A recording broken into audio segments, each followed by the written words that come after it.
Caitlin Clark could be refusing to use Indiana Fever medicals. Caitlin Clark just exposed the Indiana Fever's medical team, and Stephanie White's latest announcement made the situation painfully obvious for everyone watching.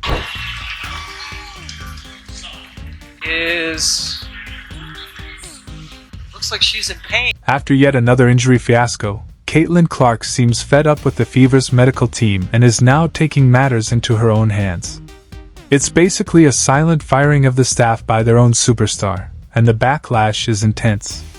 But before we dive into this medical meltdown, drop your thoughts below. Is Caitlin right to ditch the team doctors after everything? Caitlin Clark has already been ruled out for tomorrow's game, Tuesday night, against New York, in New York. Well, folks, it looks like Caitlin Clark has finally had enough of the Indiana Fever's medical mess. And honestly, who can blame her? When your franchise player keeps getting banged up every few games and the medical staff performs like they're guessing in the dark, something has to give. Stephanie White just revealed something that quietly confirms what most fans already figured out. Clark no longer trusts the Fever's medical team. She's now taking control of her own injury care, and that speaks volumes. It's not just frustration, it's a total loss of confidence. And if you dig into White's latest comments, the signs are all there. When she was asked about Caitlin's injury status, her response dropped a subtle but powerful hint that's flying under the radar. So let's break down exactly what she said, and what it really means. Well, I haven't seen since the game last night, but I think she's progressing. I think that we're continuing to address everything that needs to be addressed. She's gonna see some doctors and get some more tests run early in the week. I don't expect her to be available on Tuesday, so we're just gonna continue to take it one day at a time and let her get her evaluations early this week, and then once we've done that, hopefully we'll have more of a clear line of what it looks like. She said Caitlin is going to see some doctors and get more tests early in the week, not our doctors or the team doctors. That wording says everything. It's not what you say when your player trusts the staff. It's what you say when your star has essentially fired the team's medical crew and is now searching for real, competent care elsewhere. Look like two different doctors just told the shocking truth about Caitlin Clark. The timing of all this couldn't be more telling, because it comes right after several actual medical professionals publicly criticized how the Fever have been handling Caitlin Clark's injuries. When licensed doctors start calling out your medical staff on social media, that's a flashing red warning sign. Dr. Jesse Morris, a legitimate expert in sports medicine, didn't hold back. He flat out said whatever the Fever are doing is unfortunately not enough. Not needs tweaking. Not almost there, but straight up not enough. That's medical code for these people have no clue what they're doing. And the injury timeline backs it all up. Caitlin's been dealing with groin and quad issues since the very start of the season. First it was a left groin strain, then another on the same side, then it shifted to the right groin. She hasn't made it through 5 full consecutive games all year without something breaking down again. That's not just basketball wear and tear, that's either awful luck or flat-out bad medical management. And when it keeps happening over and over, luck stops being a valid excuse. The fact that it's the same types of injuries repeating themselves points to a bigger issue. Whatever rehab she's getting isn't actually fixing the root cause. Medical experts have noted that groin strains are notoriously hard to heal properly. If you don't treat them right the first time, they just keep coming back.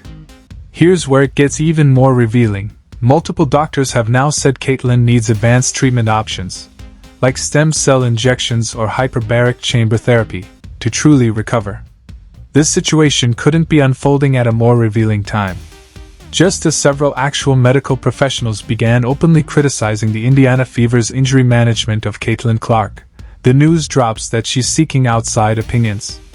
When licensed experts are calling out your medical staff on social media, something is seriously wrong. Dr. Jesse Morris, a respected sports medicine physician, didn't sugarcoat it. He said the Fever's current approach simply isn't enough, not close, or improving, just not good enough. And in medical terms, that's a brutal indictment. Even more telling is the kind of treatment options these doctors are recommending. We're not talking basic rehab exercises or rest.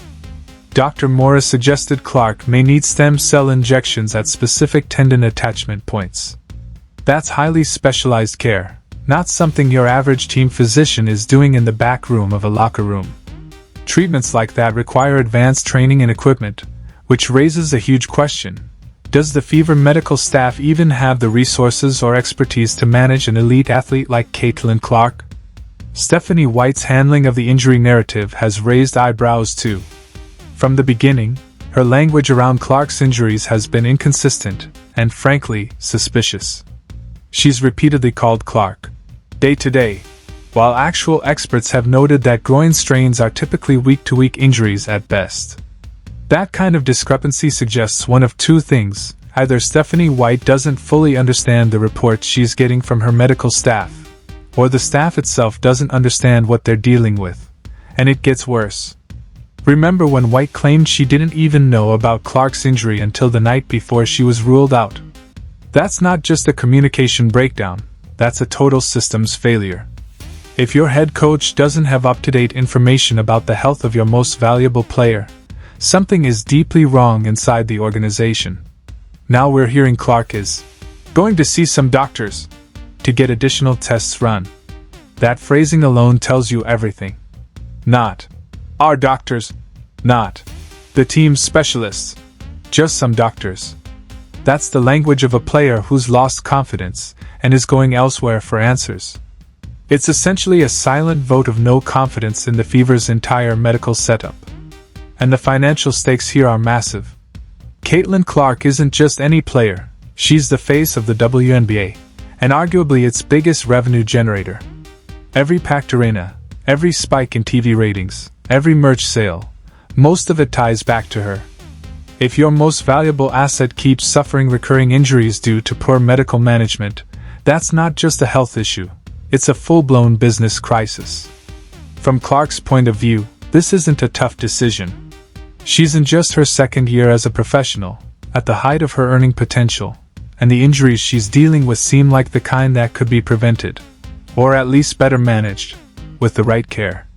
Why wouldn't she look for better options? Especially when elite athletes in other leagues routinely seek outside experts when things aren't adding up. Look at the NBA. When a star like Kevin Durant or Anthony Davis gets hurt, they're immediately consulting top specialists, often getting second, third, even fourth opinions. They don't stick with a single in-house doctor if the injury isn't healing. In fact, it's expected that top players will bring in outside help. The fact that this is still viewed as unusual in the WNBA says more about the league's medical standards than about Caitlin's decision-making. The comparison floating around to the Chicago Bulls is especially damning. That franchise became infamous for its poor injury management, especially in the Derrick Rose era. If the Fever are now being compared to the Bulls' dysfunction during that time, it's not just a red flag, it's a blaring siren. The speed at which this situation escalated is also alarming. One week, Clark looked healthy and was playing well. Then out of nowhere, she's battling multiple groin and quad issues, sidelined again. That doesn't suggest normal wear and tear, it suggests something is fundamentally wrong, either with how her body is being conditioned or how her injuries are being treated. And now, some doctors are even saying she may need to be shut down for an extended stretch to avoid risking her long-term health. That's serious. That's not the kind of advice you hear when injuries are being properly handled. And Stephanie White's public statements haven't helped. She continues to use confusing language, saying things like, "We're taking it day to day," while also admitting they don't expect Clark back in the near future. You can't have it both ways. Either she's day to day or she's out for weeks. The inconsistency only fuels doubt about how much control the Fever actually have over the situation. The All-Star Game absence only made it worse. Clark missed the WNBA's biggest event of the year due to an injury that either wasn't properly managed or wasn't taken seriously enough early on. That's a massive failure, from both a medical and marketing standpoint. Fan reactions have been brutal. Social media is full of frustrated posts questioning whether the Fever are even capable of protecting their most important player. And when fans start to lose faith in your medical staff, that's a problem that stretches far beyond the court. Interestingly, most media outlets are trying to stay diplomatic about this, but you can read between the lines. When reporters ask direct questions about why Clark is seeing outside specialists, they're not just being curious. They're raising the exact concerns that fans and experts have been voicing for weeks. And the fact that this is happening so publicly only highlights how fractured things have become. Normally, when an athlete seeks a second opinion, it's handled quietly, behind the scenes. The fact that this has become part of the public conversation suggests a breakdown in trust that may be beyond repair. The ripple effect inside the locker room could be significant too. If Caitlin Clark doesn't trust the medical staff, what does that signal to her teammates? Are they now second-guessing the care they're getting? Are more players going to start seeking outside help? These are real concerns that could impact team cohesion and morale. And don't think the league office isn't watching. The WNBA can't afford to have its biggest star repeatedly sidelined due to questionable medical decisions. If this continues, the league may need to step in and ensure its top talent is getting the care she deserves. Caitlin Clark is smart. She sees how NBA stars are treated. LeBron James has a personal medical team. Steph Curry has access to the best rehab money can buy. Why should she settle for less just because she plays in the WNBA? The truth is, she shouldn't, and now, she's making it clear she won't. The financial side of Caitlin Clark's decision makes total sense. If she wants a long, successful career, she has to ensure her body can endure the intense demands of professional basketball. That means getting top-tier care, period. And if the Indiana Fever's medical staff isn't delivering that, going outside the team's system isn't just understandable, it's smart business. This move could set a powerful precedent. If the league's biggest star doesn't trust team medical personnel and instead turns to independent specialists, what message does that send to the rest of the league?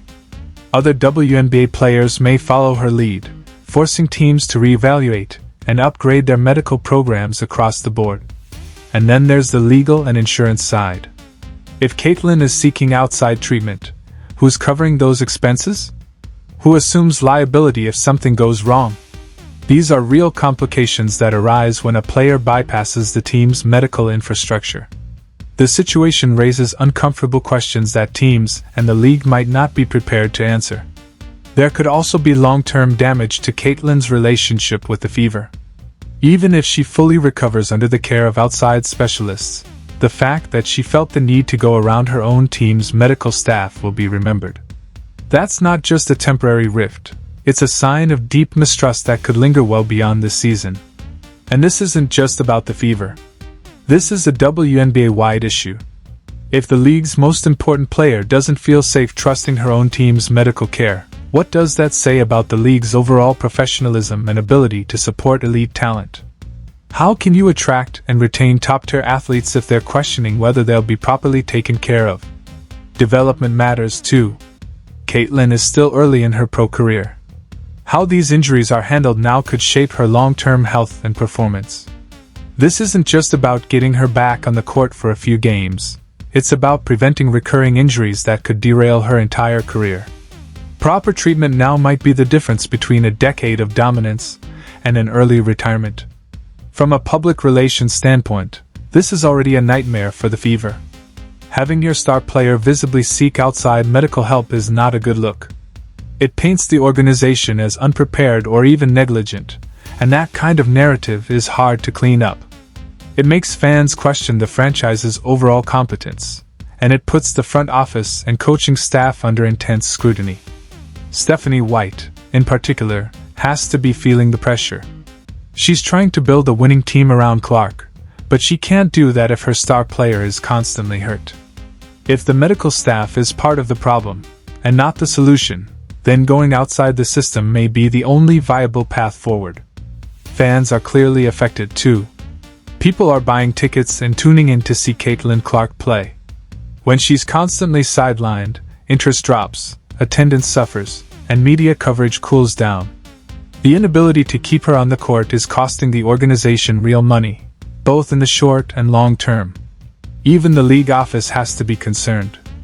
Caitlin Clark is the engine driving a new wave of attention, sponsorship, and excitement for the WNBA.